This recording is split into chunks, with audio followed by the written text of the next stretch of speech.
যারা গুণগান গাহে নিজ খোদা তাআলা, কবি ও কবিতা গাহে শত সুরে মালা, ঝরে কত অবিরত তবু না ফুরায়, যে ফুল যুগ যুগান্তরে খুশবু ছড়ায়। শাহরু রমাদান আল্লাযী উনজিলা ফীহিল কুরআন ওয়া হুদাল লিন্নাস। আল্লাহ রাব্বুল আলামিন বলেন, সেই মাস রমজান, যেই মাসে আল্লাহ রাব্বুল আলামিন হেদায়েতের মহাগ্রন্থ অবতীর্ণ করেছিলেন। জোরে বলুন সুবহানাল্লাহ। এখন হেদায়েতের মহাগ্রন্থ অর্থাৎ আল কোরআন, এই কোরআনটা একজন ফেরেশতা মাধ্যমে পাঠানো হয়েছিল। ফেরেশতাটার নাম কি বলেন? জিবরিল আলাইহিস সালাম। হযরতে জিবরিল আলাইহিস সালাম আসমান আর জমিনের ভিতরে যতগুলো ফেরেশতা আল্লাহর অবতীর্ণ আছে আসমান আর জমিনের ভিতরে, মা ফিস সামাওয়াতি ওয়া মা ফিল আরদ, আসমান আর জমিনের ভিতরে কত ফেরেশতা আল্লাহর নাজিল আছে। এই ঘটনা বা ফেরেশতার সংখ্যা কি কারো জানা আছে নাকি? কেউ বলতে পারবে যে কত ফেরেশতা আছে? পারবে না। যদি বলা হয় আসমানের আকাশে পূর্ণিমার রজনীতে যখন চন্দ্র উদিত হয়, আকাশের ভিতরে তাকালে অনেক তারকারাজি দেখা যায়। বলতে পারবেন কেউ কত তারকারাজি ওই আসমানে আছে? বলতে পারবেন? সম্ভব না। যদি তা সম্ভব না হয় তাহলে ফেরেশতা তো দেখা যায় না। ফেরেশতা কত আছে এটা আপনার আমার জানার বিষয় না। আল্লাহ রাব্বুল আলামিন বলেন, এই ফেরেশতারা আসমান থেকে অবতীর্ণ হয় আর মহাগ্রন্থ কোরআনুল কারীম নিয়ে আসার জন্যে, আসমান থেকে জমিনে নিয়ে আসার জন্য যেই ফেরেশতাটাকে আল্লাহ রাব্বুল আলামিন নির্দেশ দিয়েছিলেন, এই ফেরেশতার নাম হলো হযরতে জিবরিল আলাইহিস সালাম। জিবরিল শুধু কোরআন আনার জন্যে হযরত জিবরিল আলাইহিস সালাম যত অগণিত ফেরেশতা কুল আসমান আর জমিনের ভিতরে আছে, এই আসমান আর জমিনের তামাম ফেরেশতাদের সর্দার তথা হযরত জিবরাইল আলাইহিস সালামকে আল্লাহ রাব্বুল আলামিন প্রাধান্য দিলেন ফেরেশতাদের সর্দার, শুধু কোরআন আনার কারণে। এখন আসেন, শাহরু রমাদান আল্লাযী উনজিলা ফীহিল কুরআন। আরো তো 11টা মাস আছে, কিন্তু আল্লাহ রাব্বুল আলামিন রমজান মাস, এই রমজান মাসের মর্যাদা এত বাড়াই দিলেন। কারণ কি? ওই মাসে নাজিল হয়েছে আল কোরআন। জোরে বলুন সুবহানাল্লাহ। তাহলে যেই মাসে কোরআন নাজিল হয়েছে এই জন্য ওই মাসের মর্যাদা বেড়ে গেছে। আর যেই ফেরেশতা কোরআন নিয়ে আসছে পৃথিবীতে, সেই ফেরেশতার মর্যাদা আল্লাহর কাছে বেশি। এখন আসেন, কার কাছে ওই কোরআন আল্লাহ রাব্বুল আলামিন পাঠাই দিলেন জিবরিল মারফত? বলেন, এই কোরআন কার উপরে নাজিল হয়েছিল? না, আমাদের নবী মুহাম্মদ রাসূলুল্লাহ সাল্লাল্লাহু আলাইহি সাল্লামের প্রতি। আর এই মুহাম্মদ সাল্লাল্লাহু আলাইহি সাল্লামের প্রতি কোরআন নাজিল হওয়ার কারণে তামাম পৃথিবীর যত সৃষ্টিকুলে নবী এবং রসুল আছে তার চাইতে আল্লাহ রাব্বুল আলামিন তাদের সর্দার তথা সাইয়্যিদুল মুরসালিন হিসেবে আল্লাহ পাক সম্মান দান করলেন কোরআন আসার কারণে। এখন এই কোরআন নবীজির কাছে আসলো, নবীজি কি কোরআনকে বলেছেন নাকি যে কোরআন আপনার কাছে পাঠাইলাম, এই কোরআনটা আপনি তেলাওয়াত করেন আর কোরআনটা আপনার বাড়ি বা মসজিদে মাদ্রাসায় এক জায়গায় গোছাইয়ে রাখেন। এই জন্যে কি কোরআন আসছে নাকি? এই জন্যে কোরআন আসে নাই। কোরআন আসছে হুদাল লিল মুত্তাকিন, মানুষের হেদায়েতের জন্য, আল্লাহর জমিনে আল্লাহর রাজ কায়েমের জন্য কোরআন দুনিয়া এসেছে। জোরবান সুবহানাল্লাহ। তাহলে এই কোরআন যারা মানবে, পৃথিবীর যত জাতি গোষ্ঠী উম্মত আছে না, অতীতে চলে গেছে। নূহ নবী আলাইহিস সালামের উম্মত আছে। হাশরের মাঠে আল্লাহ রাব্বুল আলামিন বলবেন, পয়গম্বর নূহ তোমার উম্মতগুলো নিয়ে জান্নাতের দিকে চলে যাও। পয়গম্বর নূহ চলে যাবে, তার পিছনে উম্মত আছে। হযরত ইউসুফ আলাইহিস সালামকে বলবেন, ও পয়গম্বর ইউসুফ, তোমার যে উম্মত আছে এই উম্মতগুলো নিয়ে হাশরের মাঠ থেকে জান্নাতের দিকে চলে যাও। চলে যাবে। প্রত্যেকটা নবীকে, হযরত মূসা পয়গম্বরকে বলা হবে, ও মূসা, যে তোমার উম্মতগুলো আছে উম্মতগুলো নিয়ে জান্নাতের দিকে চলে যাও। জোরে বলুন সুবহানাল্লাহ। যার যেই নবীর যে উম্মত আছে তার পাশ ধারণা করবে, পিছিয়ে ধারণা করবে এবং পিছিয়ে পিছিয়ে চলে যাবে। আখিরি জামানায় পয়গম্বরের উম্মত এত বেশি হবে, বিশ্বনবী বলেন, মেরাজের রজনীতে আমাকে যে লৌহ ফলকের ভিতরে দেখানো হয়েছিল, আমার যে উম্মত হবে এই উম্মতের কিনারা আসমান থেকে জমিন পর্যন্ত, জমিনের শেষ প্রান্ত থেকে পশ্চিম থেকে পূর্ব আর উত্তর থেকে দক্ষিণ পর্যন্ত এত বড় বিস্তীর্ণ আমার উম্মতের কাতার হবে। জোরে বলুন সুবহানাল্লাহ। এই উম্মতগুলো নিয়ে আমাকেও যেতে বলা হবে। আল্লাহ রাব্বুল আলামিন বলেন, ওই দিন যারা কোরআনের হুকুমত নিজের জীবনে মেনে নিয়েছিল এবং রাসূলুল্লাহর আদর্শ জীবনে ধারণ করেছিল, কোরআনের হুকুমত মেনেছিল, রসুলের আদর্শ জীবনে বাস্তবায়ন করেছিল, আল্লাহ রাব্বুল আলামিন বলেন, সেই দিন তারা নিরাপদে থাকবে। লা খাউফুন আলাইহিম ওয়ালা হুম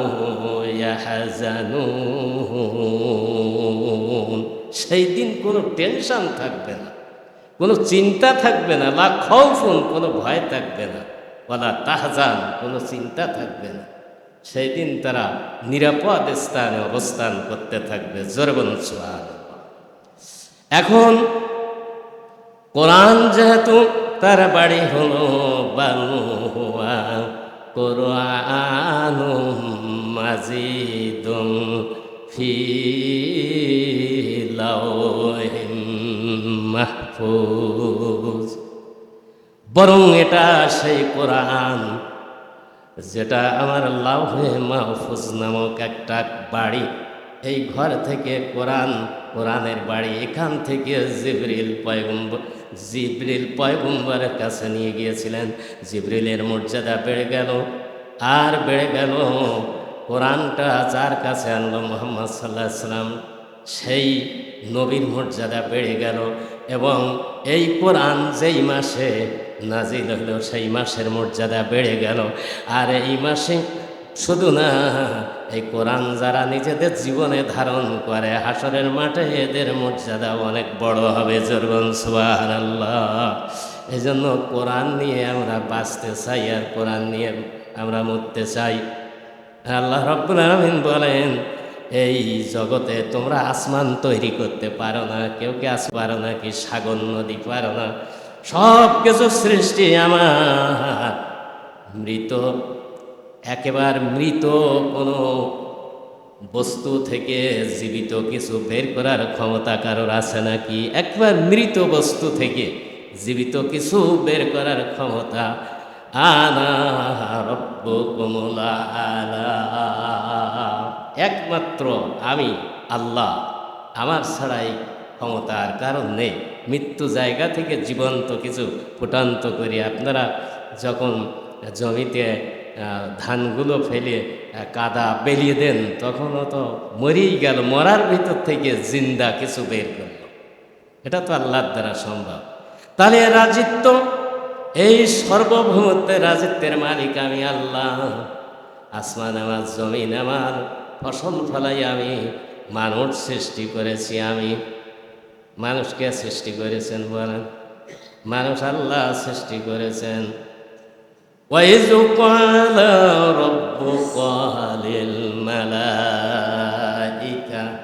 إِنِّي جَاعِلٌ فِي الْأَرْضِ খলিফা। আল্লাহ রাব্বুল আলামিন মানুষ সৃষ্টি করার জন্য একজন খলিফা নিযুক্ত করেছিলেন। এই খলিফা হলো আদি পিতা আদম আলাইহিস সালাম।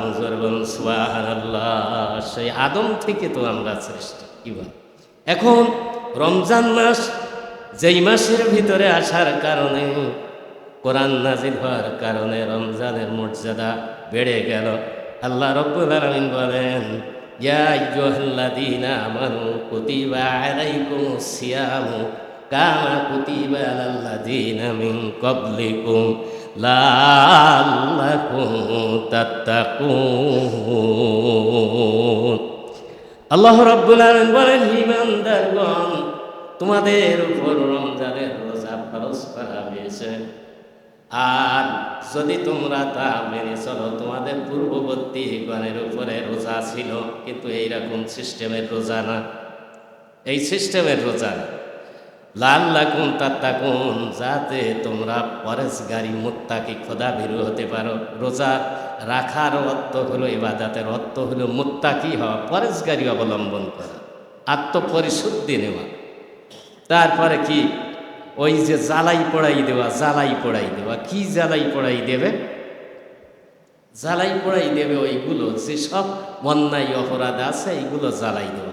এখন জান্নাতের দরজা খোলা, যে শয়তান আমাদেরকে বাধা দেয়, সে শয়তানকে বন্দি করা। আর কি আছে? জাহান্নামের দরজা বন্ধ, জান্নাতের দরজা খোলা। শুধু রোজাদারের সম্মানার্থে, কোরআন নাজিল হওয়ার সম্মানার্থে মানুষ যদি 1 টাকা দান করে 10 টাকা নেকি হয়, 10 টাকা দান করলে 100 টাকার নেকি হয়। আল্লাহ রাব্বুল আলামিন বলেন, এই মাসে যদি কোনো মানুষ ফি সাবিলিল্লাহর রাস্তায়, আমার রাস্তায় যদি কিছু খরচ করে, আমি আল্লাহ বাড়াইতে বাড়াইতে শুধু 10 গুণ না 70 গুণ, এমনকি আমি আল্লাহ এত বেশি বাড়াই দেব যে বান্দা নিজেই কল্পনা করতে পারবে না যে এই রমজান মাসে ইবাদতের কারণে, দান সৎকার কারণে আমি আল্লাহ তার ওপর খুশি হয়ে তার স্থান আমি জান্নাতের দরজার কাছে নিয়ে গেছি। জোরে বলুন সুবহানাল্লাহ। তাহলে রোজাদার, একটা রোজাদার কোনো কটু কথা বলবে না, কোনো অন্যায় কাজ করবে না, কোনো পাপের কাজ করবে না। যদি কেউ তার সঙ্গে তর্কে লিপ্ত হতে চায়, সে শুধু বলবে, ক্বালা নবী সাল্লাল্লাহু আলাইহি ওয়াসাল্লাম আনা সাইম, আমি একজন রোজাদার, আপনার সঙ্গে আমি তর্কে জড়াতে চাই না, আমি শুধু রোজাদার। শুধু এইটুকু কথা বলার কারণে মহানবীর একটা সুন্নত পালন হবে। আর এই একটা সুন্নতের কারণে আপনারা আমল নামায় বৃহৎ বৃহৎ আকারের নেকির পর্বত নেমে আসতে পারে। জোরে বলুন সুবহানাল্লাহ। এই মাসে বেশি বেশি করে সুন্নতের নফলের পাবন্দি করতে হবে। ইফতার খেতে হবে আজান দিলে 5 মিনিট পরে, তাই নাকি? ইফতার কি আজান দিলে 5 মিনিট পরে না, ইফতার সঙ্গে সঙ্গে। আর সেহরি দেরিতে, সেহরি করতে হবে দেরিতে, সুবহে সাদেকের আগে। আর ইফতারি করতে হবে সঙ্গে সঙ্গে, কোনো দেরি করা যাবে না। এটা হলো রাসূলুল্লাহ সাল্লাল্লাহু আলাইহি ওয়াসাল্লামের আদর্শ। জোরে বলুন সুবহানাল্লাহ। কুল ইন কুনতুম তুহিব্বুনাল্লাহ ফাত্তাবিউনি ইউহিব্বুকুমুল্লাহ। আল্লাহ রাব্বুল আলামিন বলেন, স্মরণ করো ও নবী গো, স্মরণ করো। কুল ইন কুনতুম তুহিব্বুনাল্লাহ, যারা আমার নবীকে কি করবে, তুহিব্বুনাল্লাহ মহব্বত করবে, ফাত্তাবিউনি ইউহিব্বুকুমুল্লাহ ওয়া ইয়াগফির লাকুম, আমি তাদের ক্ষমা করে দেব যুনুবাকুম, তাদের অপরাধ, আল্লাহু গফুরুর রহিম। অর্থাৎ আল্লাহ নবীকে ভালোবাসার মানে হলো তার অনুসরণ করা, ইত্তেবা করা।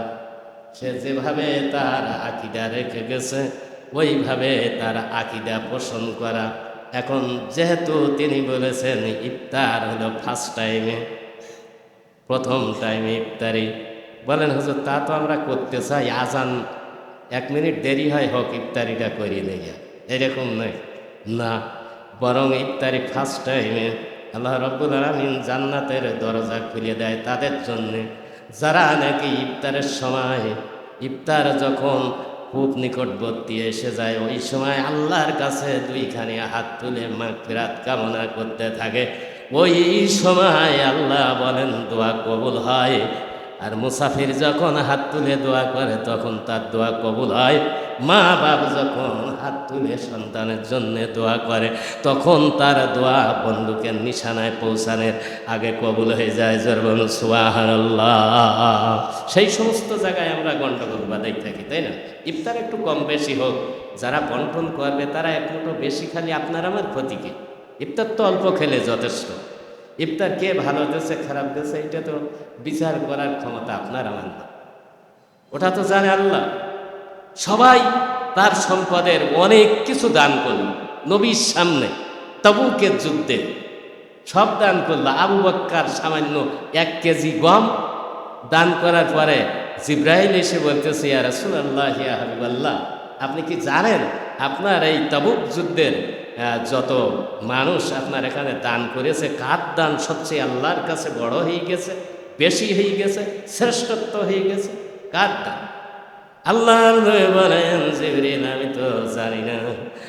জিবরিল বলেন ইয়া রাসূলুল্লাহ, ইয়া হাবিবাল্লাহ, একটা দান কবুল হয়ে গেছে, সে হলো সাইয়েদিনা আবু বকর রাদিয়াল্লাহু তাআলা আনহু। জোরে বলুন সুবহানাল্লাহ।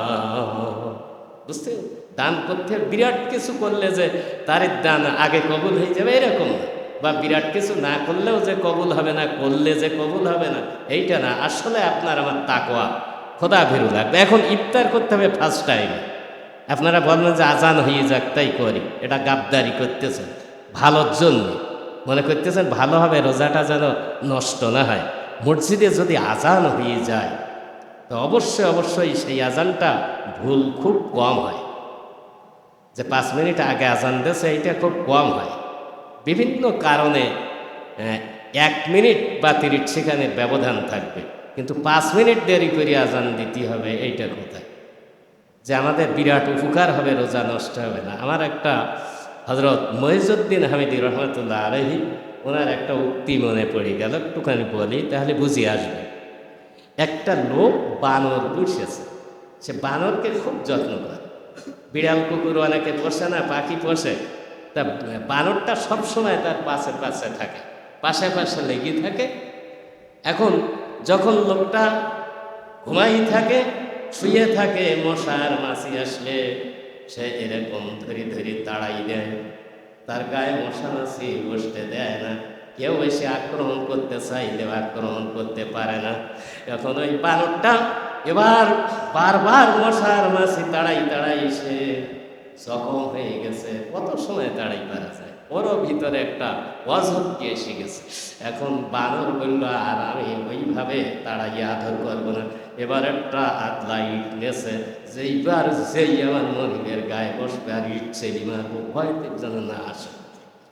এখন বলেন ঘুমাইয়া আছে তার মনিব, আর মাছি এসে তার নাকের ডকায় বসে গেছে। মঈজউদ্দিন হামিদি রহমাতুল্লাহ আলাইহি তার একটা কিতাবের ভিতরে লিখতেছে যে বানর যেই মাছি বসেছে আর ইট ছেলিয়ে নাকে মেরে দিয়েছে। এখন বলেন নাকে মারার সাথে সাথে মনিবের কি উপকার হইল না ক্ষতি হয়ে গেল? ক্ষতি হইল না উপকার হইল? ক্ষতি হয়ে গেল। তে বানর কি ক্ষতি করতে চেয়েছিল? উপকার করতে চেয়েছে, তো উপকার করতে যেয়ে কি হয়ে গেল? ক্ষতি হয়ে গেল। রাসূলুল্লাহ সাল্লাল্লাহু আলাইহি সাল্লামের যে আদেশ অনুসরণ করা আমাদের অপরিহার্য কর্তব্য। এমন কিছু করতে যেয়ে হয়তো এত বেশি ক্ষতি হয়ে যাবে, দেরি করলে যে আল্লাহ রসুলের একটা আদর্শ অমান্যনা করা হয়ে গেল। এজন্য ইফতারিতে কোনো দেরি হবে না, যখন আজান হবে ইফতারি চলবে। কারণ আজান তখন হয় যখন সূর্য অস্তমিত হয়। আপনাদের বিভিন্ন এখন মোবাইল শুধু না, বিভিন্ন মিডিয়া, বিভিন্ন জিনিসপত্র আছে সময় দেখার জন্য, কয়টায় ডোবে কয়টায় ওঠে। যদি বর্ষা হয় তাও বুঝতে পারবেন চাঁদ আজকে উঠেছে কি উঠিনি। সুতরাং সব জানা যায়। এই জন্যে আপনারা অবশ্যই ইফতারটা ফার্স্ট টাইমে এবং সেহরিটা শেষ টাইমই করেন। অনেকে মনে করে ঘুম আসবে না আর জেগে থাকতে পারবো না, আগে করি না। সেহরি যে না করলে রোজা হবে না তা না, তবে আল্লাহ রসুলের একটা সুন্নত আপনি নষ্ট করলেন, ক্ষতিগ্রস্ত করলেন। এজন্য এটা খেয়াল রাখবেন। আর আমার আলোচনা বেশি সামনে যাব না, যেহেতু হয়তোবা রমজান মাস এটা হলো পবিত্রতার মাস। আমি বলেছি যে শয়তান বন্ধ করে রাখা হয়, কিন্তু তারপরেও অন্যায় হয় কিনা রমজান মাসে বলেন? অপরাধ মানুষ মারামারি গেজাগেজি করে কিনা? করে কেন? কারণ শয়তান তো জানে যে রমজান মাস